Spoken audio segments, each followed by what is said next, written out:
Hey everyone, Mr. Happy here, and welcome to Mondays with Mr. Happy, aka Mr. Happy Mondays, a weekly Q&A show where you ask me questions and I answer them. I've got a lot for this announcement section, so I'm going to rush through this, and then we'll get to the Q&A with the normal editing, the normal time frame, etc., etc. First of all, this week in terms of content over on the VOD channel, there's going to be Xenoblade 3 uploads, and there's going to be Final Fantasy 3 from Final Fantasy Count Up uploads. Yes, I continued that this weekend. We got through all the 2D Final Fantasy 3, and now we're working through the 3D version of Final Fantasy 3, much to my discontent. But those are going to be hitting the VOD channel, so if you're not subscribed to that, be sure to check it out. You can watch it whenever you want. And by the way, I'm sure you've seen this with State of the Realm, but really long videos on YouTube likes to autofill them with way too many ads. I'm trying to stay on top of it, but sometimes I do forget how many ads there are either on State of the Realm or on the VODs and the VOD channel. So if you tweet me reminders, I'll make sure to get rid of them. But just so you know, that's not on purpose. YouTube does that automatically, and it's just a lot of VODs to try to keep up with every single one doing that. So I'm working on it. I'm seeing if there's any settings that I can change to maybe stop all those mid-roll ads, or at least make it so there's a more reasonable amount. You can, I think, completely turn off all mid-roll ads on all your videos. And I guess I might do that for a bit and then maybe enable it afterwards and then manually do it. But that's a lot of work as well. So I might just get rid of them altogether. Nobody likes ads anyway. So I just leave like a few in there because it's whatever. But they want to play them like every 30 seconds and it's ridiculous. So that's what's going on for me this week. Content on my Twitch channel is Xenoblade 3, Final Fantasy 14, and of course, the Live Letter unofficial translation on Friday morning. So we've got some fun stuff planned over there. In other news, the HelloFresh sponsor I've been bringing up, that ends August 13th. So if you're in the US and you were still interested, all the details, the link, the discount code, all of that is in the description of the video. And we also took on a new partner in the form of Advanced GG this last week. They do gaming related supplements that focus on, well, focus, energy, and hydration. 3 different lines. Of them, I really use the hydration the most. I love my coffee. It's what I drink for my caffeine pretty much every day. So I only really use focus or energy in the afternoon if I need a little bit of a boost. And it's been effective in that regard. I've been taking it before raid nights, for example. But otherwise, I stick to the hydration because it's mostly just adds a bit of flavor to the water, some electrolytes, iron, magnesium, B vitamins, stuff like that with no caffeine whatsoever. Helps me with my sugar kicks. I got a really bad sweet tooth, so helps me fight that craving a little bit. I'm sure a lot of people surprised to see me taking on a partner like this. I guess Ivy is too. Look at her facing away from the camera and everything. But as much as I love coffee, it just hasn't made for a good partner or sponsor opportunity over the past several years. And on top of that, before I did this, I did have a lot of experience with supplements. So I'm fairly in tune with at least how it was back then. It's gotten a lot better now. But I just wanted to try something new, a new partnership, see how it went. If you're interested in the products, feel free to ask me about them. Check out the ingredients, check out the website. That'll be linked in the description as well, alongside a 30% discount code. Make sure to go for the upper end on discount codes. I always want the highest discount code possible, whether it's Steel Series, Advanced GG, whatever I can get for partners or sponsors. I always want discount codes for you guys. So if you're interested in that, be sure to check it out. Okay, I'm going to thank the sponsors, and as much as there's more things I want to say in the announcement section, I also want to get started with the Q&A. So thank you to our sponsors on Patreon for supporting. They don't have to, they choose to, and I love you for it. And thank you to Steel Series, of course, all the partner sponsors. I won't do this many partner sponsor reads every week, don't worry. But I'm doing it right now because a lot of it's news and reminders and stuff like that. So with that, let's finally get into the Q&A. All right, now that Ivy has been removed from my office and is scratching at the carpet and the door outside instead of from inside, let's get to this. Hashtag Mr. Happy Mondays. Hey, Happy. Hello. I just finished Josh Strife Hayes' video and it brought up some interesting topics, but more it inspires me to make videos on 14 like I've been wanting to. What niche and content in 14 do you think aren't getting filled out or are underrepresented? I think one point in that video that comes up is that any parts that are niche or underrepresented are parts that are like that for a reason. They're either not popular within the game themselves or not popular within content creation, and thus filling them doesn't deliberately fill a need. I always just say you should make the content you want to make, especially if you're just doing it as a hobby. It doesn't matter how many other people have done a video on the same topic, as everyone's perspective or everyone's input or the way everyone presents things is entirely different. So it becomes about making the content unique to your style. So I wouldn't worry about filling out like a PvP niche, like trying to fill in there more, or a fishing niche, or, a crafting representation, which I think are the less represented sections of the game, the gathering, crafting, fishing, PvP, even with the updates, I still think is rather underrepresented. But I wouldn't focus on those. If there are interests that line up that are underrepresented, go ahead. But otherwise, just make it on whatever you want. Hashtag Mr. Happy Mondays. Hey, Mr. Happy. Hi. My question is about the hunt. I've been hunting a lot of marks since I'm going for my tiger mount. Oh, God bless your soul. Every time I say I think I could do it this expansion, I just don't log into the game to do it. I don't want to sit there and like try to get S ranks for hours and hours and hours on end. Really wish the content was more engaging.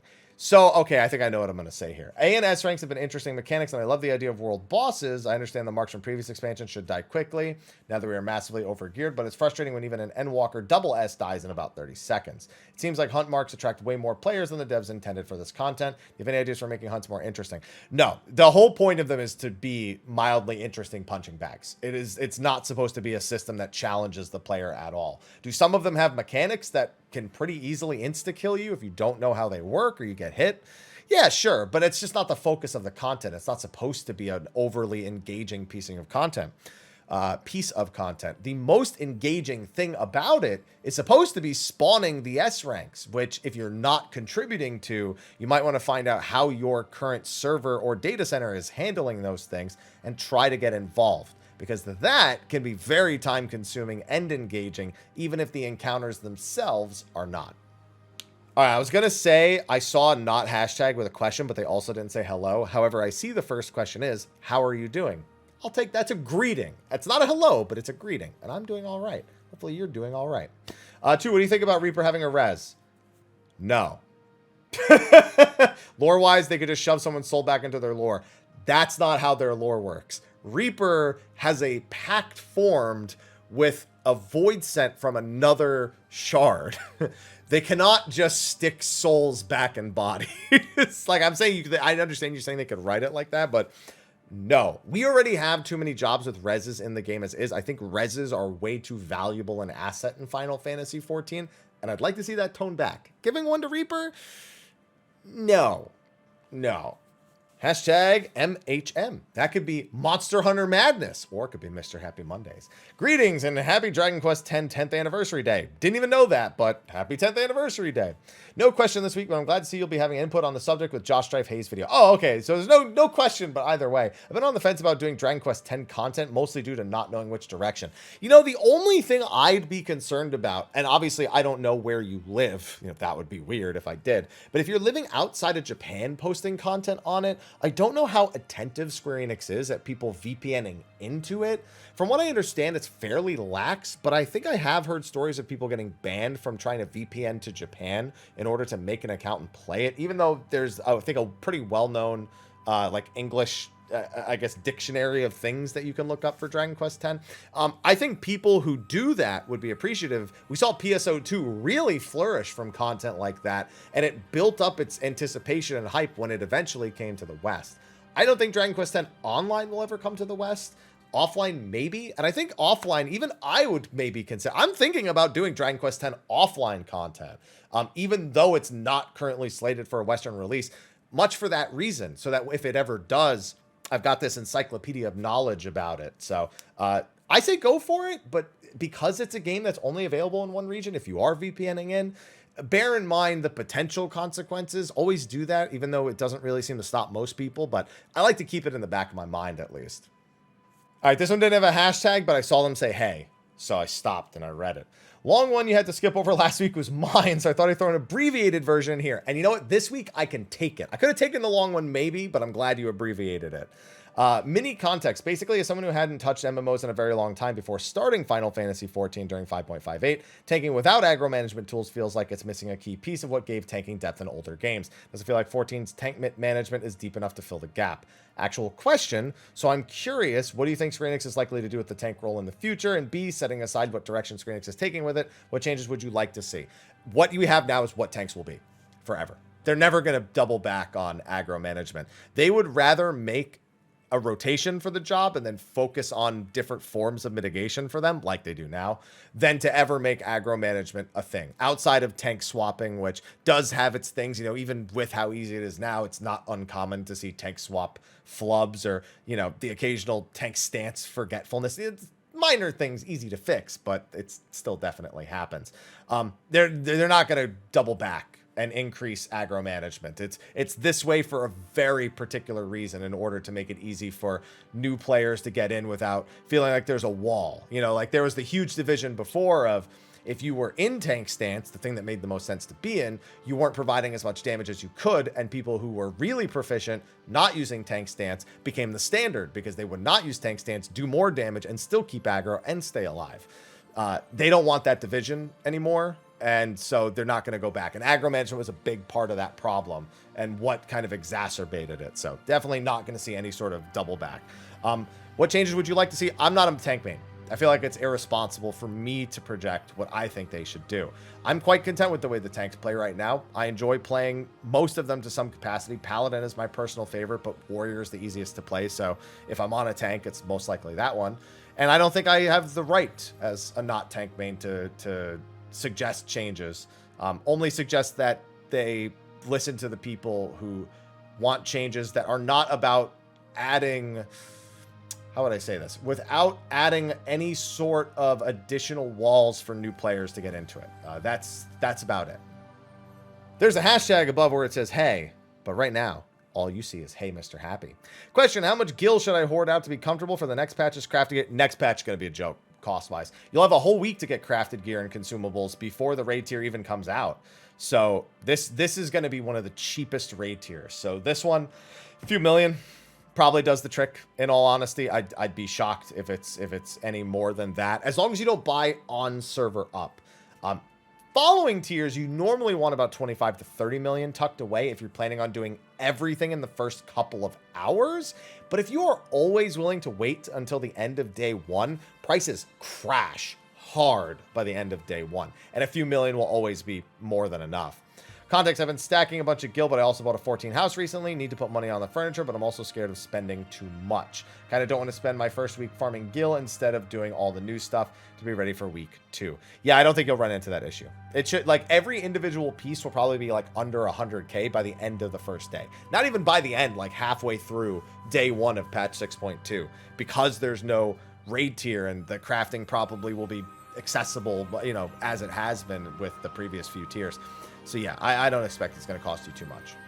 Hashtag Mr. Happy Mondays. Hey Haps, hi. I've noticed you get frequent questions about job designs and the combat of the game, and things like homogenization, reworks, tanks roll, dumbing down, item system woes are popular topics for content creators and forums. There are some significant changes every expansion until Endwalker. With a 10-year plan and the intention to continue adding jobs, they'll have to address some of those complaints. I'd like to know your personal thoughts, but that's a deep topic. It's actually not. So none of those things need to be addressed in when it comes to them having a 10-year plan.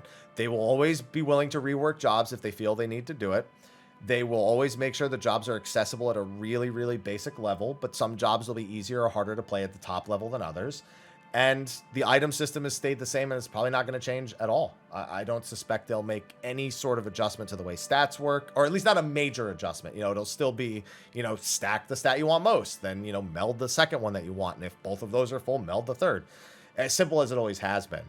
The main thing with new jobs that they'll always be looking for is it's not ever going to be about creating a whole new, like, gameplay mechanic that is completely original, never before done. It's always going to be about designing a proper path to being successful. Now, for example, with Dragoon currently, you know, obviously we know that's being reworked already. It's to make sure you alternate between your combos, use your Wormwind thrust, and to try to time your life windows. The life windows is where the skill ceiling comes in, because, you know, players who don't care will just use their life window whenever they get it. Monk is about, you know, keeping the status quo of alternating your attacks while then making sure you blitz during your 1 and 2 minute windows. It's just about knowing how to blitz, and that's where the skill ceiling comes in there, etc., etc., etc.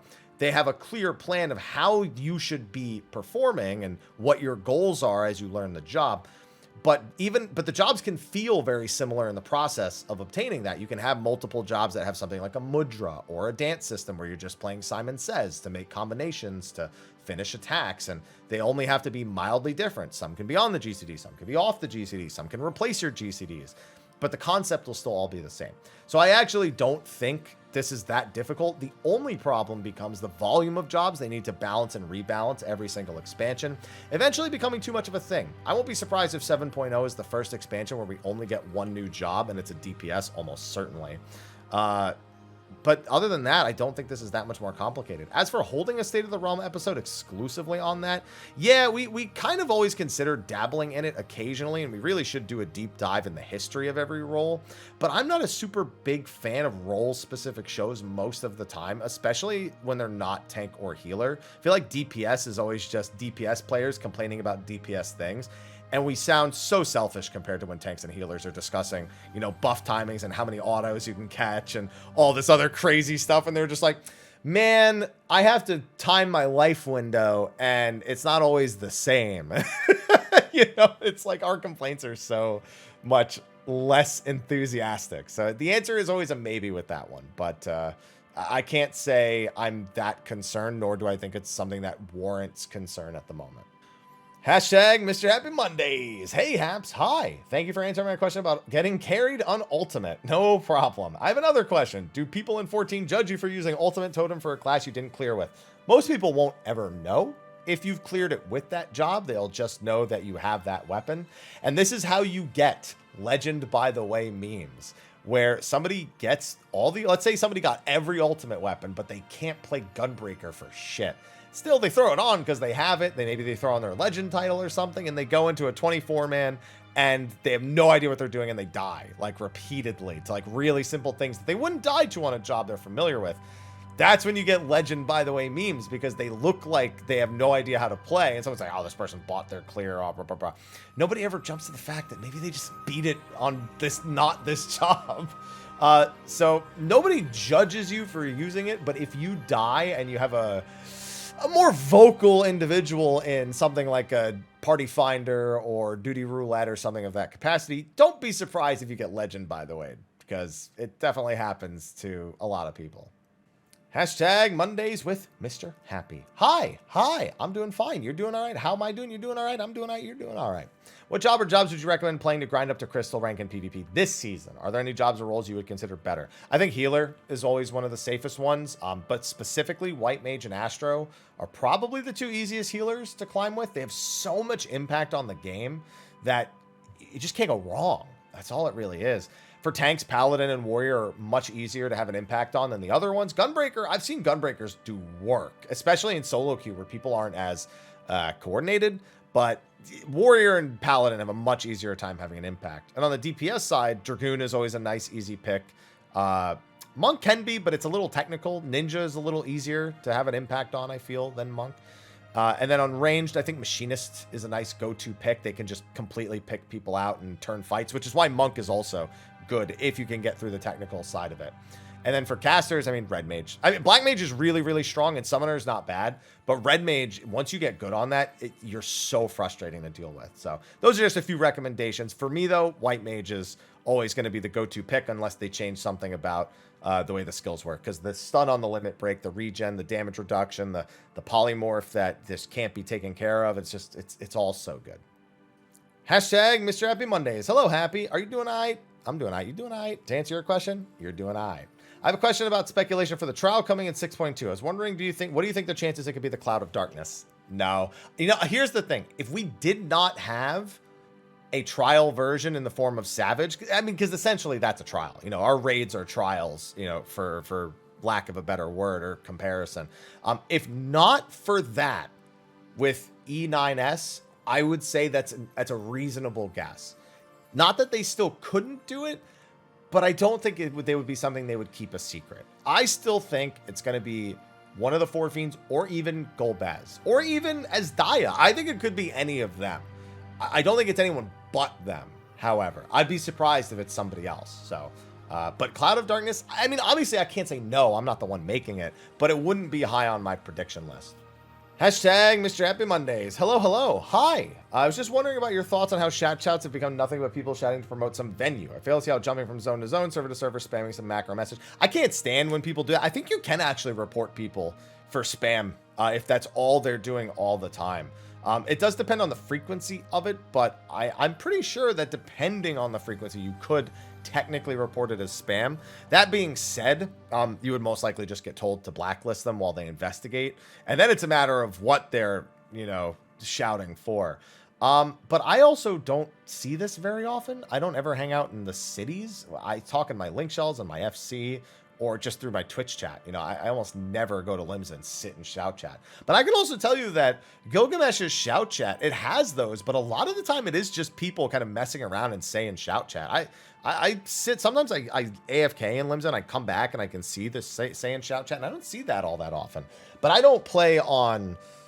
now Gilgamesh is still a pretty popular server, so it would be advertised on. Yeah, I don't know. I just don't see it that often. So it could also depend on what server you're on and if there's any venue that's a little bit over advertising, I suppose. But yeah, it's whatever to me. I just turn off shout chat if it bothers me. It's whatever. Hashtag Mr. Happy Mondays, where you ask questions and say hi, and he hopefully isn't tired. Joke's on you. I'm always tired. I'm actually not tired today at all. I'm busy. I'm not tired. Hi, Haps. Hi. Quick question, I hope. No, the question is quick. It's the answer that might not be quick. At the start of each release's MSQ, it splits and we get 2 paths at once. In 6.0, we went to Thav and Lab. At 5.0, it was help with each of the twins. We never see this at any other stage, only right at the start. Do we know why? Yes. It is to break up congestion so people are forced to go to different zones. They do that very, very deliberately. So that's the answer, to break people up so the congestion in a particular zone isn't as bad. Hashtag Mondays with Mr. Happy. I think we're actually almost at the end of this one. Given the way that I structured last week's episode, when I do those kind of rushy videos, we don't normally get as many, as many questions in the following week. We usually get a lot more comments than that. So not too surprised, but I think we're pretty close to the end. Hello, hope that you are doing well. I don't know why I said it like that. I'm wondering about your thoughts on job skills that grant a buff on a timer, enhancing certain actions versus a charge-based buff action. Which do you prefer, and do you think the development team should make it consistent? So I don't think they need to make this consistent. I think it largely depends on the scope of the buff itself. When it's things like hypercharge or blood weapon or inner release, I think it makes more sense, because the difference between getting that perfect GCD setup where you get every single use that you need to, or your damage just plummets, versus being able to time a buff so that it fits into what your rotation is going to be for the next 15 to 20 seconds. I think there's reasonable ways to do both. For example, like let's say that Monk Riddle of Fire, instead of increasing all of your damage by, 20%, it instead only increased the damage of your next 2 blitzes. Or your next 1 blitz even. Now all of a sudden you've reduced the scope of it by a considerable amount, and you've made it a lot more user friendly, but you've also taken away so many components of how it provides damage and how you can play around it. So it removes a little bit too much. Whereas something like hypercharge genuinely doesn't work for some people because of latency. Or it doesn't work to its intended degree because of latency. Again, other things can be affected, but hypercharge is very specific in the way that it interacts. So I think there's a key difference between the two. But I do think that there are more skills they have not considered using it on or haven't implemented it on currently that could actually use a system like that. So I kind of hope they continue to evaluate those things, whether it be on reworked skills or currently existing skills, and continue to implement whenever necessary. But they don't need to make it universal, because not every job's buff interacts with the job in the same way.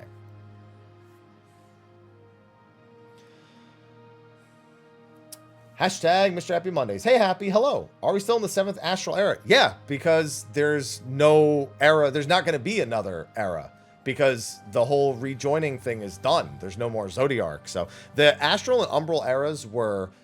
basically right after a calamity is an Umbral era, and then during the period of recovery of the world is an Astral era. So, I mean, there could be some world-ending calamity still that doesn't rejoin a shard. That could, I guess, totally happen because of, a disaster is a disaster. It doesn't matter if it's rejoining for Zodiarch or anything. But that being said, the entire purpose of it was to gauge those rejoinings, or was to gauge those world-ending calamities. And I don't think we're going to be seeing one of those to the point where we saw it with the 7th Umbral, which was Bahamut. It's also worth mentioning that since the beginning of A Realm Reborn 2.0, it has been less than a year in game. So, in fact, there's proof of that it's not even just that it's been less than a year, it's still the same year that it was in 2.0. So, like, we don't even know, obviously we don't know what month, obviously you wouldn't assume it began on the very first day of that year. So it's not even just that, it's that we haven't even gone forward a year. There's NPC dialogue that confirms that. So, yeah, that's where we're at. All right, and yeah, like I thought, that was pretty much like the bottom of the comment section. It's getting to the ones that just YouTube pushes to the bottom for relevancy or because they're downvoted or anything along those lines. Apparently, some people had an issue with the Q&A not working last week at first. I see wasn't found, got an error. That has to be a YouTube episode or a YouTube problem because I didn't have anything. I have like 2 or 3 comments here. I have a couple other ones. It sounds like you just don't like Xenoblade. No, I like Xenoblade 1. It's a very flawed game, but I don't like Xenoblade 1. Xenoblade 2, I tried really hard to like, and at one point I had kind of convinced myself I liked it, but looking back, it was just misery, like, the whole time. Like, I was constantly just upset at, like, the features and the way the game worked and the AI and the story. But 3, so now, by the way, I'm going to update this now. Every week I've gotten a little further in 3. For me, 3 is at the status of being fine. The first 10 hours really, really did affect my outlook, and the AI still bugs me immensely. But the story has, for me at least thus far, no annoying characters. All the characters' anime tropes are not played to such an extreme like they were in 2. They're like a character trait, the tropes, but they don't focus hard on them. You can have like a character that's kind of known as the big dumb guy, but he's not the big dumb guy all the time. He has moments where he's like that, where he kind of shows his flaws, and then he has other moments where very, very hinged and very kind of focused on like a real character depth moment. They're doing a lot of really good things past that first 10-hour mark, but I will not give Monolith Soft a pass on how lazy some of the designs are, the user experience, the UI, the AI.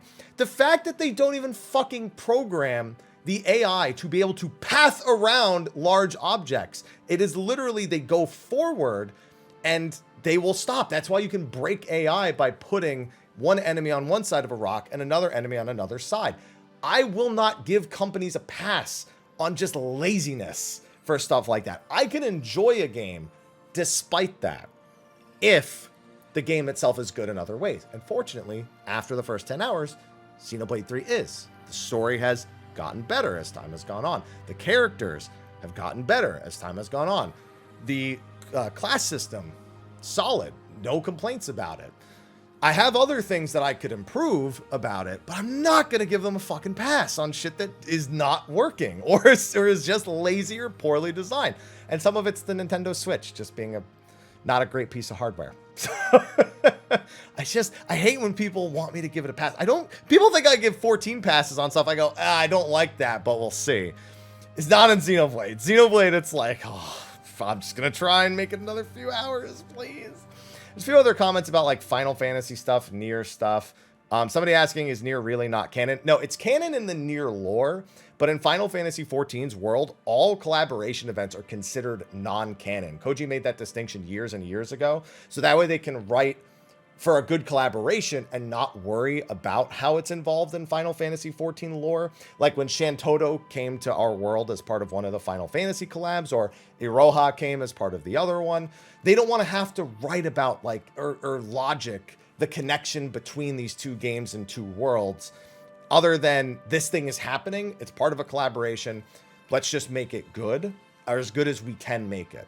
So that's what the focus of making it non-canon is. The difference with Nier is that it's not canon to Final Fantasy XIV's world or lore, and they'll never reference it. It's not something that's going to be important to our character or their growth. And quite frankly, with the way it's written, it already wasn't, but it won't be in the future either.